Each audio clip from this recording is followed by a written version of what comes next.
Hi there. Welcome to Doc Talk. As you remember, Doc Talk is the podcast put out by the Knoxville Academy of Medicine where we talk about health issues that affect all of us in East Tennessee. And we talk about it in plain language.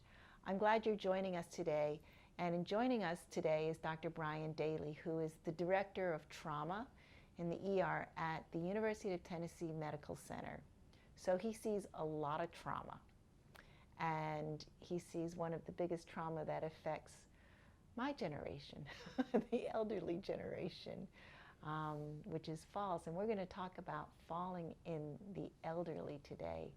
So Dr. Daly, thank you for joining us today to talk about this problem that's really impacting. How big a problem is it, do you think? Well, thank you for having me, first of all. But all across the country, the number of older patients falling has increased dramatically, and it's been a big shift, especially in the trauma population, where before we'd think of trauma as young people being out doing recreational things, or car crashes, or even interpersonal violence. Nowadays, it's just simple things as somebody walking along, tripping and falling. And it's almost doubled our volume at UT Medical Center. I'll just give some basic facts that when we talk about elderly, we're talking about 55 and over. So my partners remind me, they tell me I'm my own grandpa, so I would fall into that population. Me too. That seems to be a population, though, when we look at the physiology, that's where major physiologic changes start to occur. And that's part of the reason why elderly trauma or geriatric trauma is so important. It's resource consuming. It's basically sometimes the beginning of the end for those individuals. At UT Medical Center, we're seeing about 6,000 people in the emergency department. So if you want to do the math, that's about 20 a day. Now today, for example, in 2018, about half our patients met those criteria for being geriatric, over 55.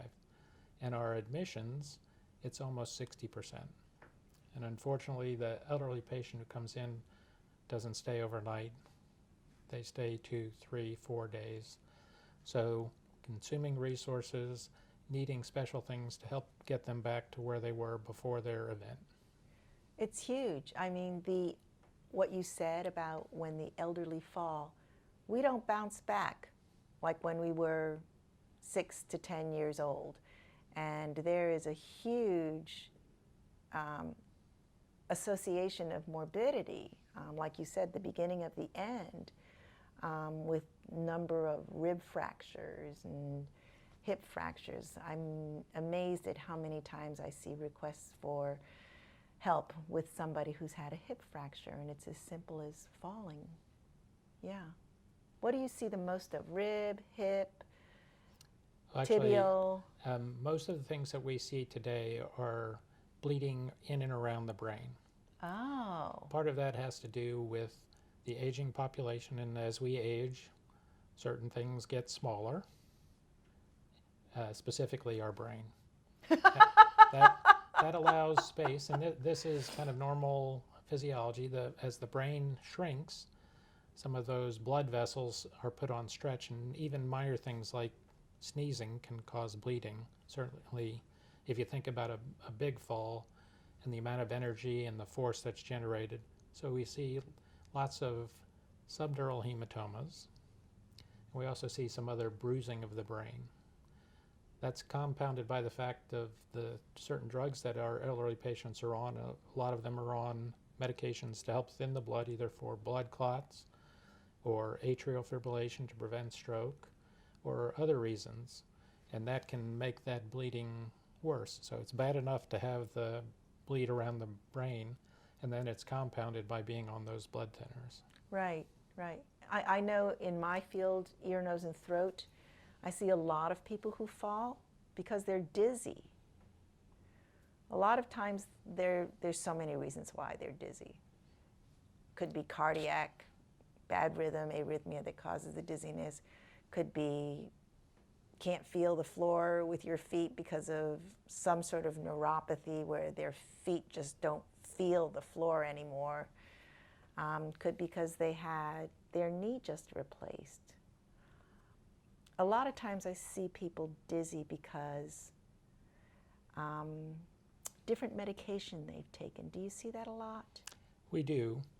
In order to help combat the amount of geriatric patients, we've actually formed a geriatric trauma service.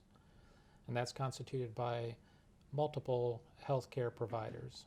So, for example, we have one of our fellow surgeons is also boarded in family medicine, so he has that approach of both being a surgeon, who is very problem focused, and being a family medicine person who's very longitudinally focused. They're focused over time, and they think about all those sensitive and caring things that surgeons don't think about.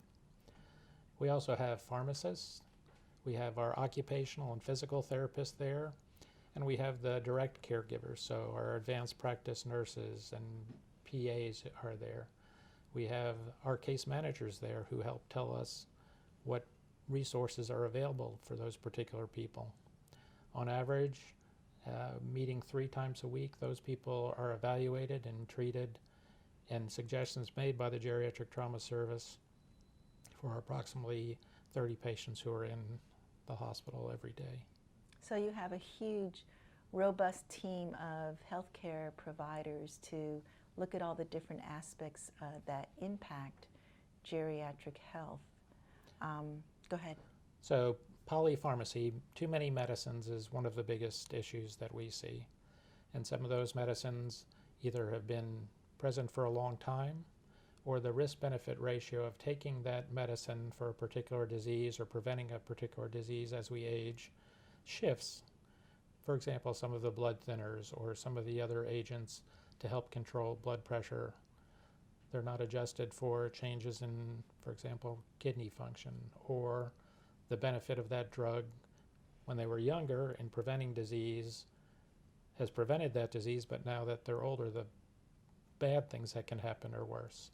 So we spend a lot of time going through adjusting medications, discussing with the patient, and then communicating to the primary care doctor what has happened and why we've made those changes, so that somebody just doesn't go home and reach for the pill that they've been taking for 5 or 10 years and start taking it again. Okay, so don't laugh, but I consider myself of being sound mind and body. Went home to take care of mom and dad. They have their pill box. Aside from over-the-counter natural vitamins that they take, mom has AFib, dad has dementia. Compounded on the AFib, she's got hypertensive medication, the bleeding medication.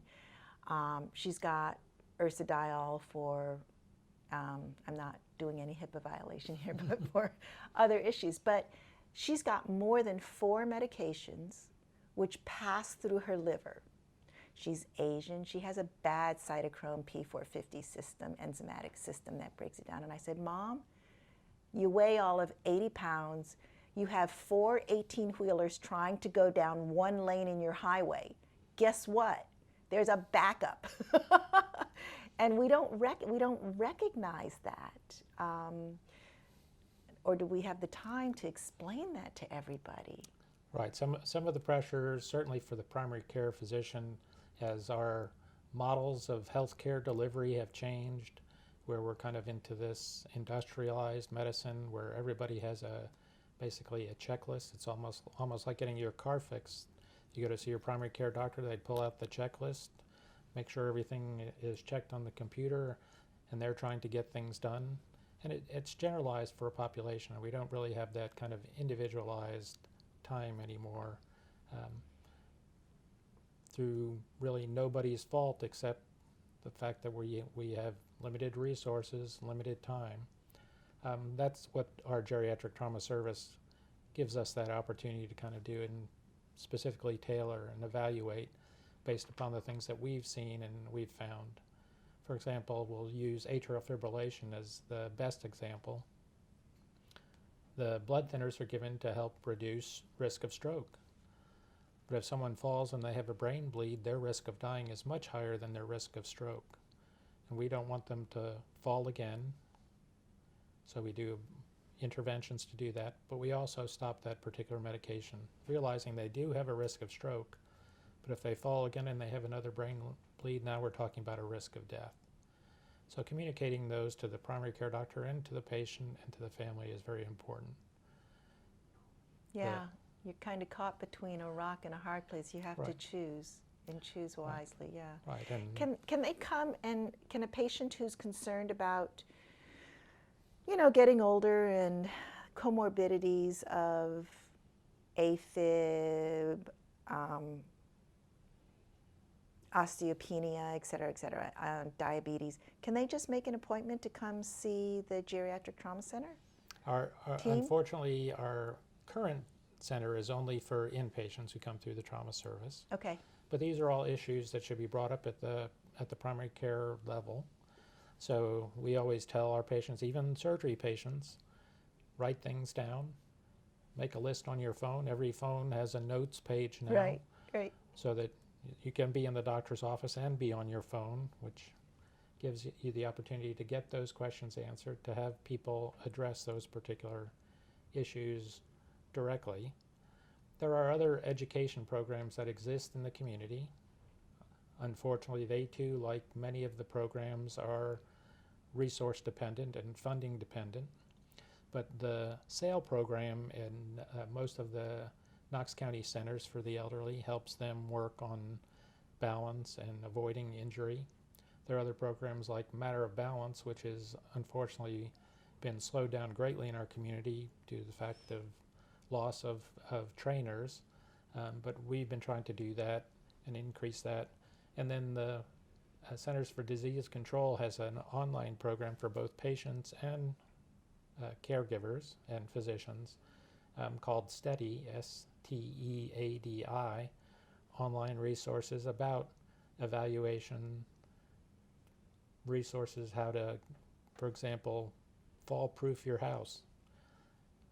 Although people want those little lovely rugs and run the cords to the lamps, and all those things are all fall risks that people just have to know about, first of all, then eliminate. Right. And so I do a fall assessment on some of my patients, and they come in to see me, and they've got the prettiest flip-flops on. And I look at them, I go, I know they're really, really, really pretty, and I really like them. They're not very sensible, and you might trip or fall out of your shoes. It's a whole host of things that can lead to what we call a mechanical fall. And being cognizant of those is the first thing. And then saying, you know what, my house is not going to be beautiful with a lovely throw rug as we walk in the door. Making sure the furniture, for example, is not in tight areas so people have to maneuver. And then perhaps the biggest issue that we see, and I'm sure perhaps with your older parents and with my older parents, is they are very hesitant to use mobility aids. Like a cane, like a walker, and then making the house amenable to those devices. We hear more often than not somebody is not using the walker because it just gets in the way, or I can make it from the kitchen to the bathroom without that device, and then they fall. Yeah, I have to tell my parents, I don't tell them it's a cane, and I don't tell them it's a third leg. I said, it's like the staff of Moses or something. I said, just get a nice rigid staff. It's great for protection too. And then other people, I'll say, well, decorate it. Put whatever you want on it. Yeah, I think that some of the ambulatory assisted devices need to be properly fitted. Otherwise, it encourages a declining postural, that kind of thing. It's really hard to fit them properly. I wish we had better ones out there.